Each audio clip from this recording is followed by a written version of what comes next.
சற்று முன் கிடைக்கப்பெற்ற மிக முக்கியமான செய்தி ஒன்று வெளியாகியுள்ளது. எடப்பாடி பழனிசாமி தான் குற்றவாளி, கொடநாடு வழக்கில் ஏ1 குற்றவாளி எடப்பாடி பழனிசாமி தான் என்று செங்கோட்டையன் அவர்கள் அனைத்து ஆதாரத்தையும் நீதிமன்றத்தில் சமர்ப்பித்துள்ளார் என்றும், சிபிஐ துறையினர் இந்த வழக்கை விரைவில் முடிக்க வேண்டும் என்றும் தற்பொழுது நீதிமன்றத்தில் மனு ஒன்றை கொடுத்துள்ளார்.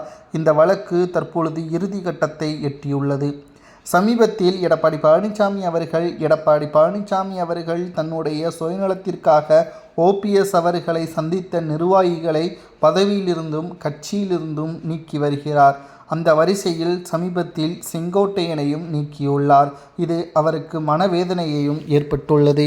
அதிமுக ஒருங்கிணைந்து செயல்பட வேண்டும், அதிமுக வெற்றியடைய வேண்டும் என்பதுதான் எனது நோக்கம், எனது ஆசை. அதற்கு எடப்பாடி தான் தடையாக இருக்கிறார் என்றும், அவர்தான் கொடநாடு வழக்கின் மிக முக்கியமான குற்றவாளி என்றும், மறைந்த முதல்வர் ஜெயலலிதா அவர்களது வசித்து வந்த இடமான கொடநாடு பங்களாவில் நகைகளும் பணங்களும் சில ஆவணங்களும் திருடுவதற்கு முயற்சியை மேற்கொண்டவர் எடப்பாடிதான் என்ற உண்மைகளையும் தற்பொழுது கூறியுள்ளார்.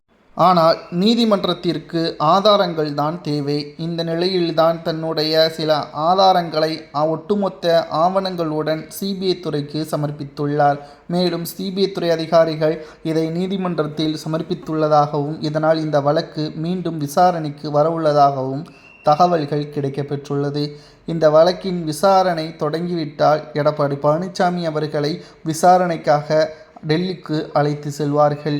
டெல்லியில் உள்ள சிறப்பு சிபிஐ நீதிமன்றத்தில் எடப்பாடி ஆஜராகும் பொழுது அவருக்கு எதிரான ஆவணங்கள் அது உண்மையாக இருந்தால் நிச்சயம் அதிகபட்ச தண்டனை 14 ஆண்டுகள் வரை சிறை தண்டனை வழங்கப்படலாம் என்ற தகவலும் கிடைக்கப்பெற்றுள்ளது.